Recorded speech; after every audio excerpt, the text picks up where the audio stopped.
Oh, right. Okay. So it says we're live. So Great. What I normally do is also check on my phone. So if everybody's watching me now going, what are you doing? It's oh, are we there? Come on. Yep. There we go. We're on. We're there. Look. See. There we go. So hopefully we'll get some people come and join us in a second. So we are live. It does appear to be working at the minute after the last time I tried to do this and we had technical hitches. So obviously we're live in the group. I've been a little bit absent the last few weeks, but we're back to it and back working, which is amazing. But over lockdown, one of the things that I did a lot of thinking about things, changing things. We introduced the gut health and weight loss courses, which have been amazing. I'm going to start putting some before and after pictures up about that very soon so you can see them. But one of the things that I started thinking about, and this is why I started speaking to Sue, was about body image. Pretty much every single thing I do, every treatment I do, every client I see, there are body image issues at some point, whether that be fear of getting old, so we're doing skin treatments, whether it be the sort of embarrassment of having facial hair, body hair, and now more recently sort of weight loss trouble, losing weight, and all the problems associated with that, or ill health, so the gut health causing other problems. All of those things come about time and time again. So I felt it was really important to address that. And so because I already knew Sue is a sex and relationship counsellor. That is your title, isn't it? Sex and relationship. It is, yeah. I thought she might be just the person to come and help discuss this with us. If anybody has got any questions as we go along, feel free to ping them in the question. I'm watching on a couple of things, so I should see any questions that come up. And obviously we'll make sure that at the end of this, Sue's contact details are at the bottom as well. So if anybody's got any more questions for her or think that, you know, she might be somebody that they'd like to speak to for whatever, I'm going to get her to tell you a bit about what she does as well. Then I'll make sure that her details are pinged into the bottom of the thread after we're done. So if I can hand across to you, if you could just introduce yourself to everybody and tell them who you are, what your role is, and then we'll go into the body image stuff from there, if that's okay. Okay, well, first of all, thanks, Sally, for being part of your Facebook Live tonight. I'm really looking forward to it. So, yeah, my name's Sue Newsome, and my business is called Sexual Confidence. I've been working in the field of sex and relationships for the last 19 years. I'm a qualified sex and relationship therapist and a sexual educator. I have a private practice in Lichfield where I offer sessions to women, men and couples. And I also work with people who have physical disability, helping them find sexual expression and sexual fulfillment. And in addition to private sessions, I do educational events to groups of people, be they professional groups or just social groups. But yeah, Sally's asked me to talk about body image and how our body image affects our behaviour, and to look at some ways that we can manage our relationship with our body. And certainly in my field of work, you know, I'm talking to people about sexual confidence, about sexual fulfillment. So there is always a point with whoever I'm working with where we have to look at body image. We have to consider my client's relationship with their body and how that is impacting them in either in a very positive way or in a more negative way. And through my many years of working in this field, I've come to get a view of the whole area of body image. And what I feel is that, you know, when we're born with a body shape, and that determines, you know, how tall or short we are, you know, our sort of build, our bone structure, you know, various characteristics of our body. And, you know, that's what we're born with. And there's not a huge amount we can do about that. And that's what we're going to die with. It's basically our overall shape. So we can't influence that very much. But we also have a body size. And that's the bit that where we do have some influence over. But I've just got absolutely sick and tired of the pressure that we put on ourselves around our body size. And I think that, you know, we so need to let go of all that attachment, because our body size needs to support us having a healthy life. Health is what is important, and our body size needs to allow us to create the life that we want for ourselves. So we need to really let go of comparing it to the ideal and start to look at our relationship with our body size and how we are around it. Yeah, one of the things that I focus on with my children, I've got a teenage daughter and a son just coming up to that age, is being so aware of the pressure. They're just starting to get out there on social media and that kind of thing. But it's the pressure that I say particularly, but I think boys are getting more that way pressured now as well. Absolutely, yeah. Focusing on health and not mentioning weight and fat and things like that. My background with this is pretty horrendous after being put on my first diet at 5 years old. So my body image issues have been huge throughout my whole life. And that those of you who are with us for the gut health talks and things like that recently will know a bit more about my background. And that's something I'm going to put on the group more. But yes, the fear as a mother of those sort of pressures on teenagers and young people, that's something that really worries me. And I think that's a very valid concern. And I think that, as adults, how we are around our bodies can have a massive impact. We can model, a healthy relationship with our bodies to the younger people in our lives. And I think our attitude around our relationship with our body, that has a massive impact on our overall sort of happiness and well-being. Because if we think about it, our physical body, it's a big part of who we are. Yeah, completely. When we arrive, when we introduce ourselves to someone, when we meet someone, they're meeting, what we're saying, what's happening in terms of our conversation, but they're also meeting our physical selves. And, different traditions, they talk about the body being the temple for the soul. It's the holding place for our spirit, our innate being.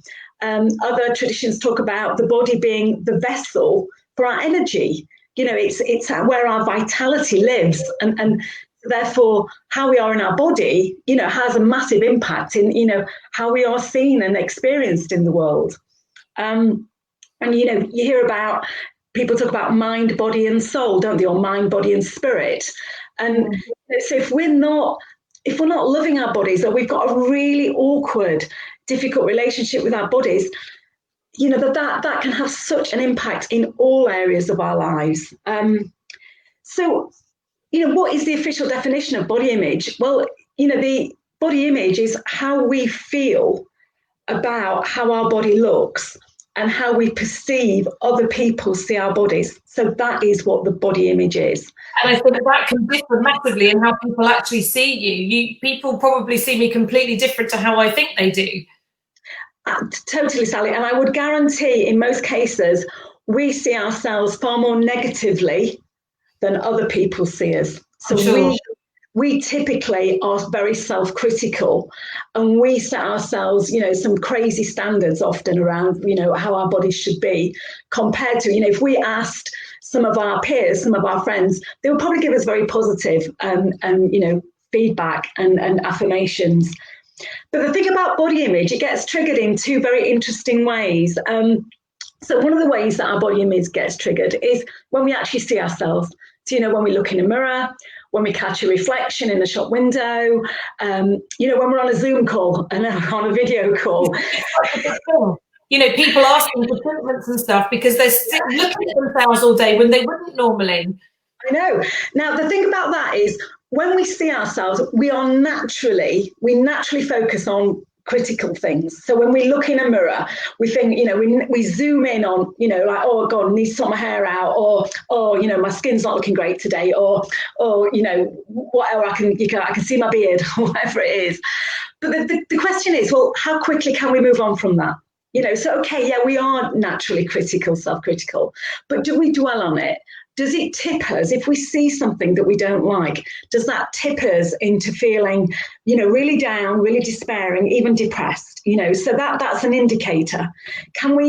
If we see something negative, can we replace it with something positive, or can we move on from it? So that's the first thing. Interesting. As you said that, I thought, oh my God, I've just been doing exactly this. So I'm sitting there going, because I'm watching on my phone down here to make sure I don't miss anything. And I'd written across, so I'm writing a couple of notes for things to mention to you in a minute. And when I watched it back, I'm like, oh my God, my chin, I've got this double chin. I need to speak to my friend who does fat dissolving injections because I don't see it normally. And it's like, oh my God. And I'm doing exactly that thing. Yeah, I know, and so I think we've got to catch ourselves. You know, when we do see ourselves in a mirror or on a video screen or whatever, it's like, do we get into that hypercritical mode, but do we stay in it? That's the key thing, or can we? Are we able to move on from it? We've had a comment here actually from Amy who says, the funny thing is when I see photos of myself, I'm horrified, but I'm okay with how I see myself in the mirror. And I think I'm a little bit like that. Yes. Shot probably caught you at a funny angle or whatever. Yeah. And I think the thing about photographs is because they're fixed in time, aren't they? So we can't, you know, it's an image, it's captured in that moment. Yeah. So there's what happens when we see ourselves, when we see our body. But then the other, I think, more significant is what's the feeling that we're carrying around our body that we take into our every waking moment. So this is not necessarily when we see our body, but this is how we deep down, how we feel about our body. So when we are, you know, when we're interacting with other people, are we feeling, you know, are we feeling okay or generally okay? Or are we really feeling very, very negative about ourselves physically? And is that what we're taking into these interactions with other people? Because that's the one, if that's what's happening, if we are generally really feeling very, very negative a lot of the time about our body, even when we're not seeing it, then that's the one that it can make a real difference if we can start to make some changes there. You know, are we self-confident or are we more body conscious? So it's a good thing to look at, a good sort of question yourself and notice how we are around our body. And the sorts of signs that our body image is really starting to impact our lives is if we, you know, when we're interacting with others, if we're more of we're in a hiding place, you know, we're pulling back. It's like a negative body image it's like a dark cloak that we wear. It's like where we're not allowing ourselves to be seen. We don't want to be seen. So we hide in our clothes. You know, we wear clothes that cover us up. I had my colours done with Linda, who I think you know, Linda. And what we discovered is that the colours that best suit me, I kind of wear, which is great. But when I'm feeling like I'm lacking in confidence, I slide to these other more muted colours and I hide in them. And I found if I actively tried to wear the brighter colours, I became more confident as well. So it was about not allowing myself to slide to that, but trying to be more confident with what I was wearing. And I didn't realise I was doing it until then.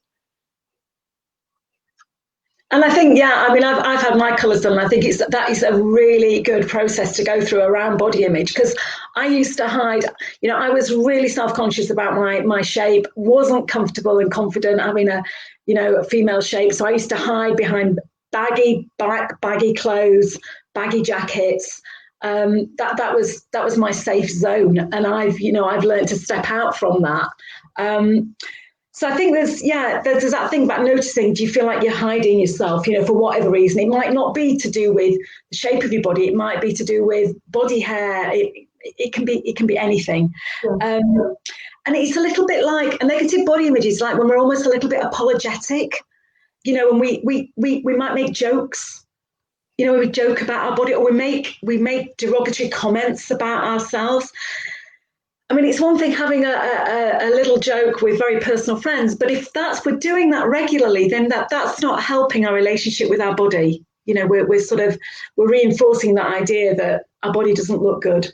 And it's, you know, there are some people that say that when we have a negative body image, it's like we're not occupying our full presence on the planet. You know, we're not fully present. You know, when we're expressing ourselves in the world, whether that's, you know, socially or whether it's professionally, because we're somehow, you know, keeping ourselves a little bit back around our body.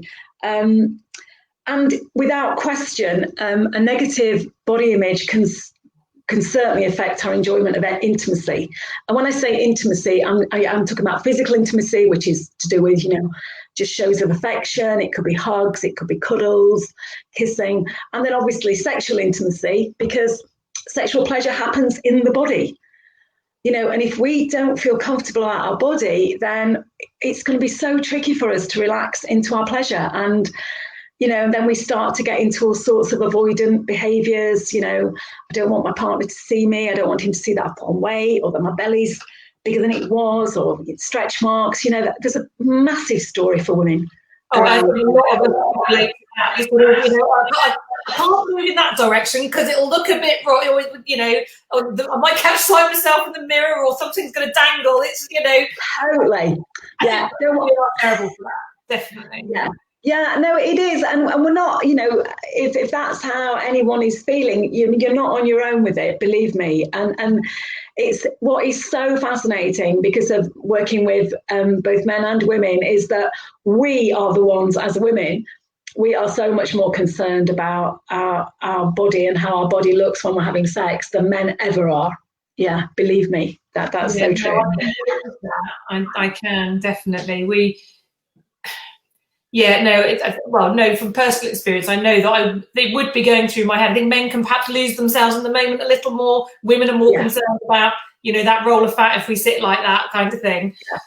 And I think we carry a story that, being sexual has got something to do with, it's all tied in with how we look. And actually, it's more to do with how we feel.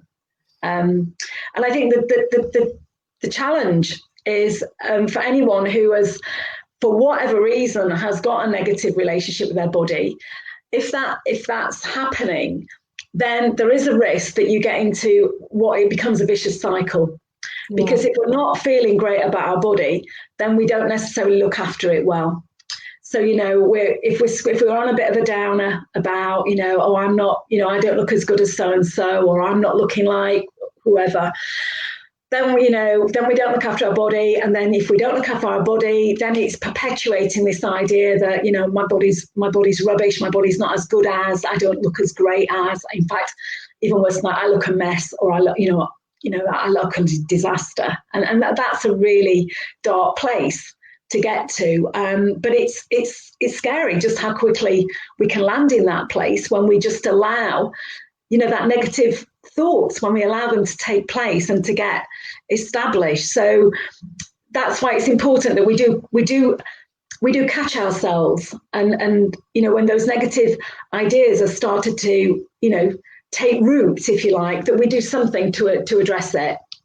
Because it can really drag you down, and if you really sort of think, God, I look awful, or I need to lose weight, because you might still need to lose weight, but you can perhaps be more positive about it. You don't have to be negative with yourself. You can be conscious that from a health point of view, staying or two off would be a good idea without it dragging you down, surely. But once you're there, it's hard to get out of. Absolutely. Yeah.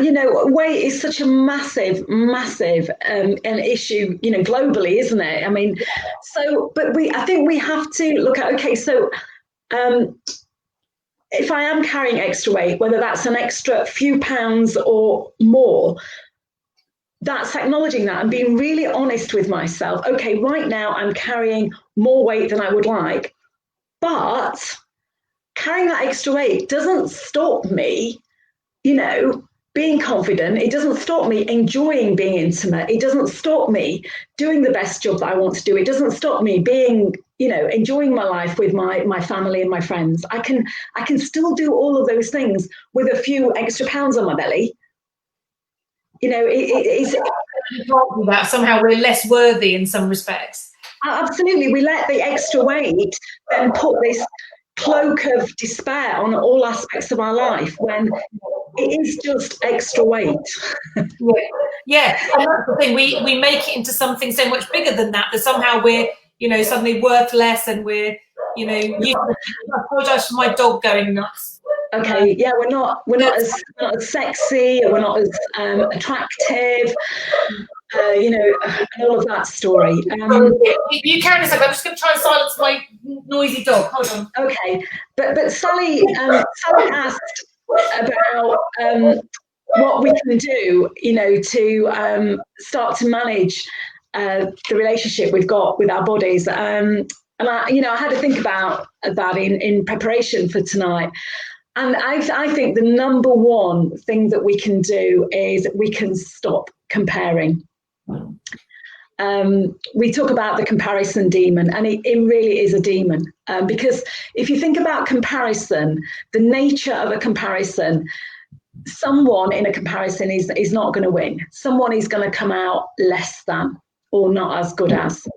Now, we live, the culture that we live in right now, the media, it does, there's so much put into portraying, the body beautiful, the ideal body, what a woman of a certain age should look like. And we're given all these images, these examples of, oh, doesn't she look amazing for her age? We're bombarded with it. And it's massive pressure on women, and it's becoming a very, very big pressure for men as well. They are starting to very much be affected by it.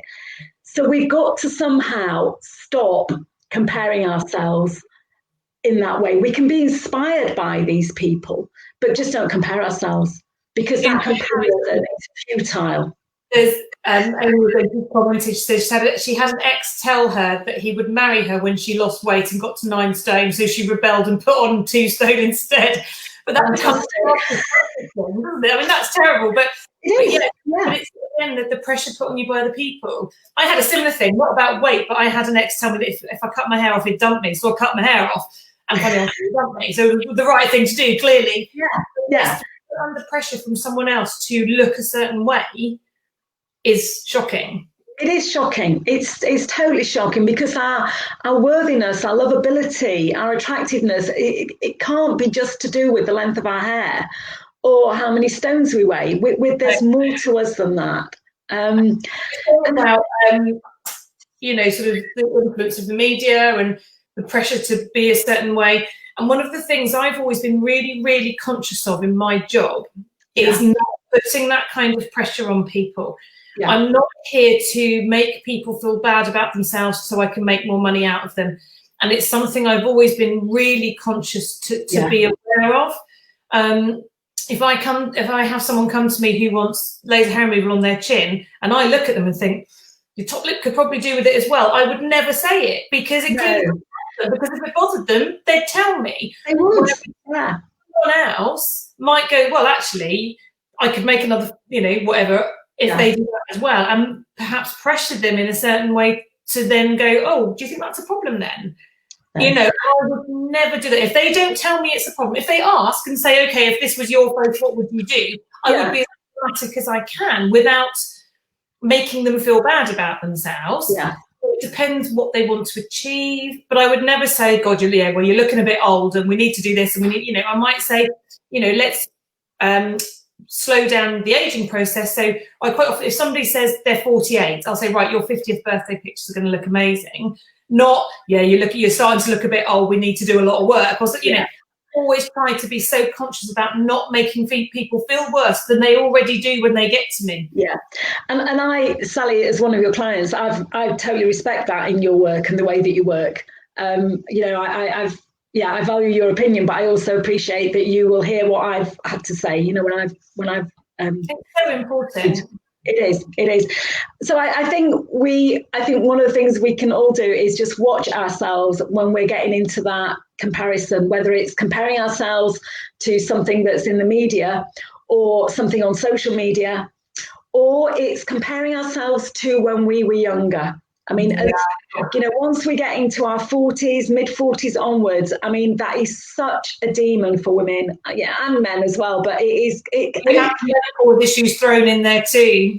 Totally. I mean, it cripples us. It can totally devastate us. So just don't go there.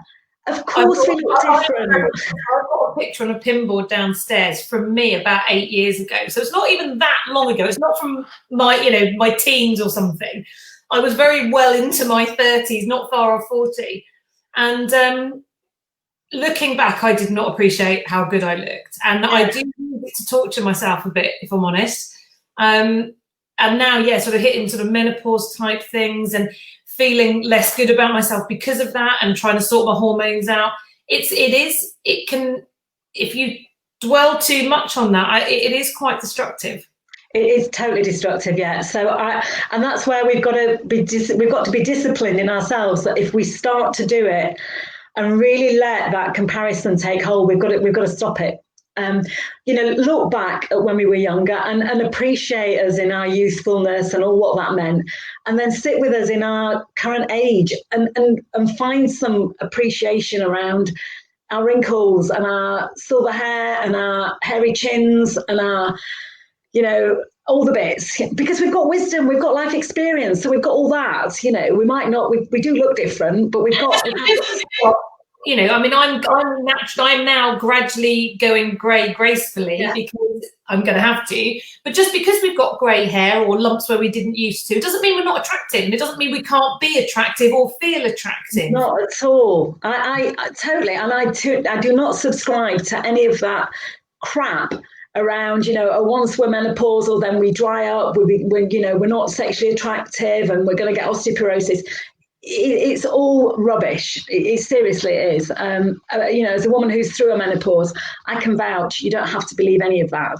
So I think that's the thing, and it's about remembering that we still have worth and value, and also almost more than when we were younger, because you have different things to give then, don't you? And Amy said here she loves her grey hair. What she's got of it. Amy shaved all her hair off during lockdown, so now has no requirement to diet, which is fabulous. I know. No, it's very liberating when you stop down your hair. I can vouch for that. Yeah. So I was just talking about what we can do. Well, first thing is stop the comparison, whether it's with our friends or our younger selves. Just catch it. Then the other thing is about gratitude and acceptance. So it's about starting to consider our body. We might look at, I'm going to share with you an exercise at the end, but, we could look at our body and actually be grateful for what has our body given us in our lives. And that might be, what it's allowed us to achieve, or it might be to do with some real difficulties that we've had to overcome. But our body's seen us through that. And it could be to do with, the strength in our bodies and, and what we might have been able to do. But it might be that we've had real physical difficulties that we've got through, we've endured. It could be to do with illness. It could be to do with surgery. So there's something about being grateful and really acknowledging the amazingness of our bodies, because, the human body is pretty amazing. I mean, it's more than amazing. It's fantastic.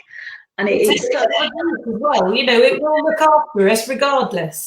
Absolutely. And so, when we look at our bodies, sometimes, again, we home in on, like stretch marks, for example. Now, stretch marks could be of a time when, maybe we have gone through problems with our eating, but we've come through those, or it might be stretch marks might be to do with being pregnant. But, I've heard it referred to as barcode for a baby. Yeah, that's a lovely, but it's like actually see, whatever's on our body, whether it's, if it's a scar, a surgical scar, or even if it was something we were born with, like birthmarks or a slight disfigurement, to actually, rather than be disgusted or not like it, to actually think, no, this is part of who I am. It's part of my story. It's part of my journey in my journey in this lifetime. So actually starting to really accept our body for all that it is and being grateful. Yeah. And, on a really basic level, what our body gives us every day. Well, every day that we wake up, we've got another day of life, and our body, it's our body that gives us that. Because and when we look at the alternative, you've got to be grateful for what you've got. Absolutely. So it's like, let's stop getting overly concerned about the fact that we've got 2 more whiskers on our chin, for example. And let's be grateful for this vessel, this amazing machine that we've got. And let's do the best that we can with it, in terms of the health, in terms of how it looks, how it works. Okay, so I was going to talk through an exercise now that you can all take away and make your own. And this is one that I've used for many years. I've used it in women's circles. I've used it with clients. I've also used it with couples as well. It's quite a profound exercise. So I'm gonna just talk you through it. But I'm just going to share it with you just to do on your own, basically.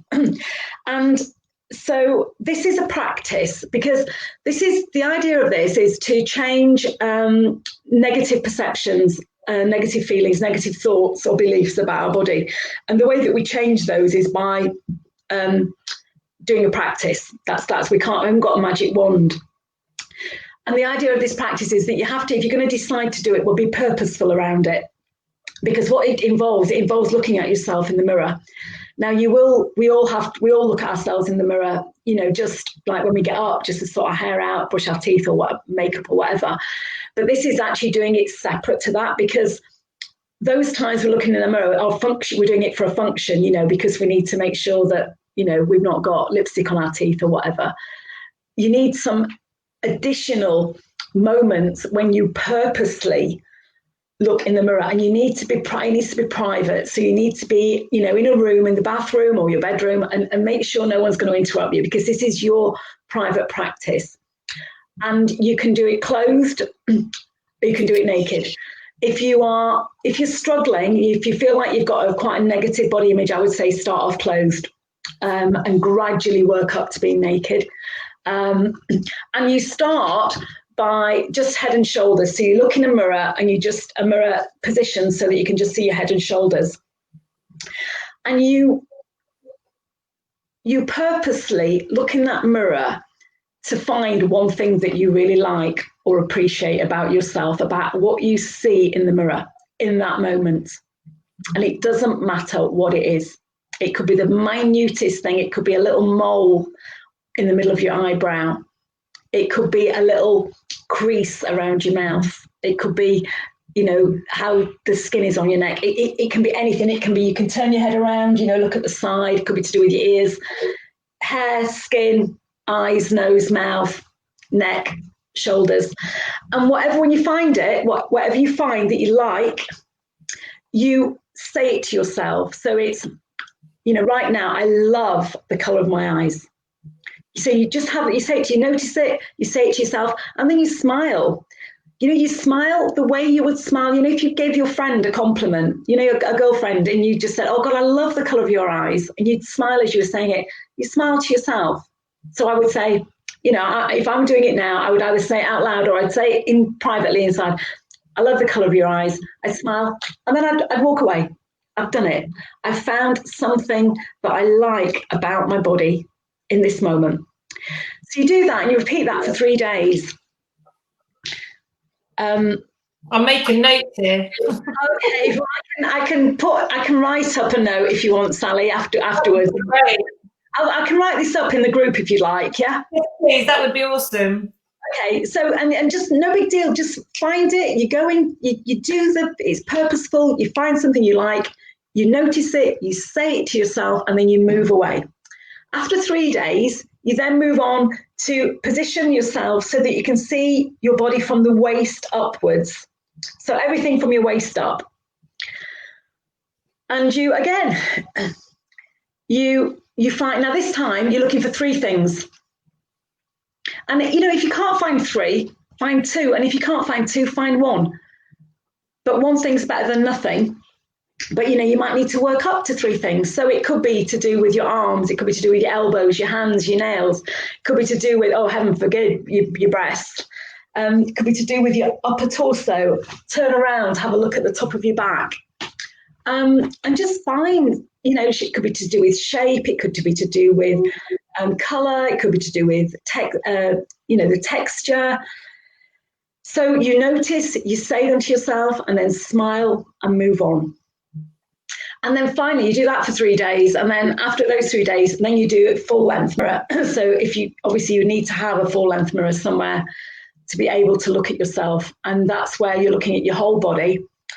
You're looking front and back, so you can turn all the way round. And in a full length mirror, you can see yourself. And again, it's purposely looking for 3 things that you like. because our natural propensity is when we see ourselves is we immediately go into critical mode. We always home in on the things we don't like. So this is about a practice where the reason we're just looking in the mirror in this moment is to find something that I like or something that I appreciate. I know people who don't even have full-length mirrors in their house because they won't look at themselves. And I know that as well. And that's, I totally understand that, how that can be just so hugely difficult for people. So, work with where you are right now. Don't, because if you're genuinely in a place where you really don't like your body, you're not going to jump from that into loving it overnight. It doesn't work like that. It's a process. And if you've got aspects of your body that you're really not liking, so the next stage will be moving to an acceptance of them. Acceptance is you're not loving them, but you're accepting them. It's like, actually, do you know what? I'm never going to have long legs, because I personally am never going to have long legs. I've always wanted long legs because I'm quite short. I'm just never going to have them, so I need to accept the fact that I've got short, stocky legs. End of. That's at the beginning, actually, about accepting your general build, because that's something you can't change. And I've talked to my daughter about this, who's really tall. At 13, she's 5'9" and still growing. And it's like, you've got to rock that. You have to learn to love that, because it's who you are and you cannot change that. Yes, you might be able to work on other things, but you cannot change the fact that you're tall. So love it and be confident and positive, and then no one will ever see it as an issue. Absolutely. So it's the mindset, it's our attitude that's the thing that we have to work with and that we can manage. So actually, I love the fact that my legs are really strong, and I love the fact that they dance like crazy, even though they're short. So it's finding the appreciation. Yeah. So that's the practice. It sounds as though it's quite simple. To do it can be immensely challenging, because I have worked with people and they have stood in front of a mirror with me. I've been supporting them, and they've not been able to find anything at all. And they've had to deal with their absolute distress and real misery around that before they could start to move towards being able to see that there were things that are really, really okay about their body. But they've got into such a dark place around. And like other people are likely to see far more positives. They'll be the ones that will turn up and say, oh my God, look at your hair, does it look amazing? Or God, your eyes just look brilliant with that jacket, or whatever. And other people see that and quite often are prepared to say it, but they're probably in that place where they go, well, no, you're just being nice, or, and they, that old thing, I've had it years. And it's that constant sort of instinct to put ourselves down. It is. When people pay us compliments, we just immediately bat them back, don't we? Rather than actually receiving them and believing them that this is a genuine compliment from somebody. And I've worked with women who I think, based on our society, by society standards, we would have said that they were absolutely stunningly beautiful physically. They in terms of what's portrayed in the media. I've listened to those women talk about the things that they don't like about their bodies. So even, everybody it's like we carry this negative chit chat. It's like an inner dialogue around how we see our bodies. And all we're doing with this practice is we're just making sure that inner dialogue doesn't have too much power over us. That's what we're doing. We are, because it's there for everybody. I don't think anyone is really immune from it, but we're just not letting it run our lives. We're just we're just practicing this idea of, okay, there are those things that I wish were different. There are those things that I'd like to change, but you know what?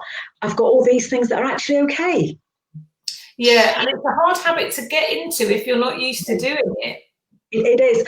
And that's why I think it's important to be realistic about where we are right now. So what feels manageable, and be good with ourselves, do it.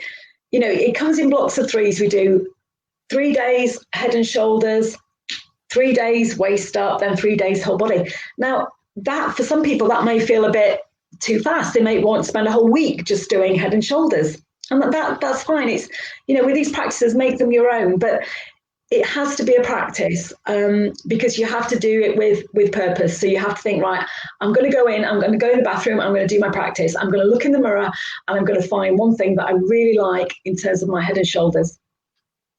Yeah, I think most people would benefit from doing something like that as well. Because even if nothing else, is to detract away from the thing that is the problem. And again, actually on that basis, one of the things I try and do, one of the things I say to people, because none of the things I do are magic, and they are in a similar way to you said, it's a process. Yeah. Yes, we can make changes to the skin or to hair growth or whatever, but it can take time. But what I want to achieve is it for not to be the first thing they notice when they look in the mirror. Well, it's a similar thing to what you're saying. Make the negative things less apparent and less prioritized.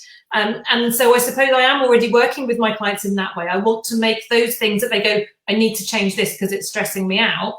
I want to get to the point with what I do that it's not the first thing they see anymore. And usually my first indicator of that was when they tell me they stop wearing makeup every day. Yeah.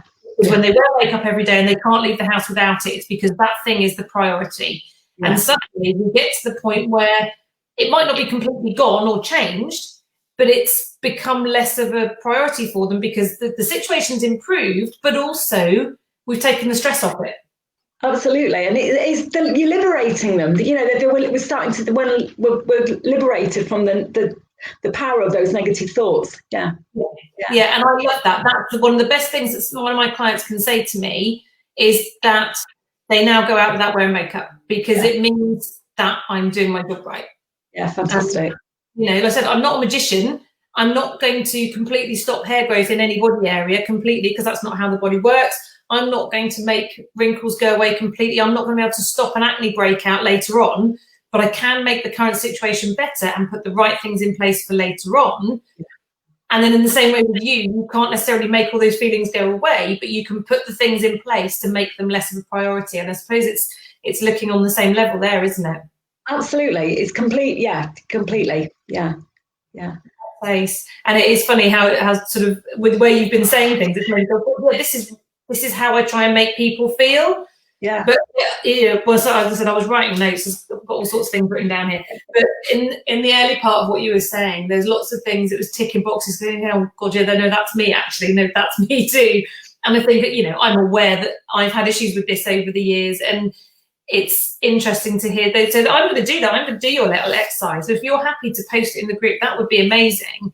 I'm really happy to. And I need to probably say is that, this is it's one of the things I work on in my field of work, but I'm not immune from this. I have to practice to keep, myself, keep my gratitude and my body appreciation, have that stronger than the things I don't like about my body. And, I've had a very tricky relationship with food in my early years. But I'm actually glad to be free of that now. And that, and I want to enjoy, my years as a mature woman. I absolutely do. And I think that when we've got a good relationship with our body, it does facilitate, that we can, our body then, whatever's happening in our mind, our thoughts, our ideas, our body, we're in sync, body and mind are in sync. So we show up, and we don't just show up with what we're saying or what we're thinking. We're showing up with our body as well. And so we can have a more complete presence in the world. And that doesn't mean that we're loud or big. It's just that, there's not that disconnect between mind and body. I think we can be, when we've got a good relationship with our body, we can be more creative. We can tap into our intuition more directly, because our intuition, female intuition, happens right down in the abdomen, and if we're not loving that part of our body, then it'll be harder to connect with. I think we can be more playful, we can be more creative, and I also think when we've got a good relationship with our body, we're more quick to notice when something's not happy in our body, and we'll act on it. So when we are, if we're starting to be poorly, we're less likely to ignore it. We'll do something about it, and that we don't take our body for granted, basically. Yeah, no, completely. Thank you for this, Sue. It has made me realise. I knew how important this was, But as you've been told, I've realised how aligned it is with what I try to achieve. Totally, yeah. And it just reinforced the things I prioritise and the things that I think are important with my skin treatments, my laser hair removal, and now with the gut health stuff, because it seems more obvious with the weight loss and gut health stuff, because that sounds like it's a more obvious link, but actually with all of it, it's all of it, Sally. Yeah. And I think the thing that strikes me as well is that if someone seeks your help, maybe for like a skin condition or facial hair, that they've either got to the place of feeling desperate about whatever's going on, or that they've got a sense of enough worth that actually, no, I deserve this, or I want this for myself, and whether it's from a desperate place or from a place of I'm worthy enough to want to sort this out. I think they're both good motivations. Yeah, no, completely. Thank you so much, Sue. So when you post this in the group, if you could start with a bit about you, make sure you put your links so people can come and find you as well. Because obviously a lot of people in the group won't know you and won't have met you before. And it would be nice for them to know a bit more about you. So if you're happy to, that would be great. Yeah. I don't think we've got any more questions. A few hellos and stuff come in, but no more questions. But thank you so much for your time. I will catch up with you again later. And if anybody obviously comments on this later and asks questions, we can always jump in, and because if people are watching this back, I'm going to save it in the group, we can always jump in and reply questions later. But otherwise, I really appreciate your time. Thank you so much. You're welcome. Thanks, Sally. I've really enjoyed it. Brilliant. I will catch up with you later, Sue. Thank you all, everybody. I will be a bit more present in the group from now on, because things are getting back to normalish, I think. And I will speak to you soon. Take care. Bye. Bye.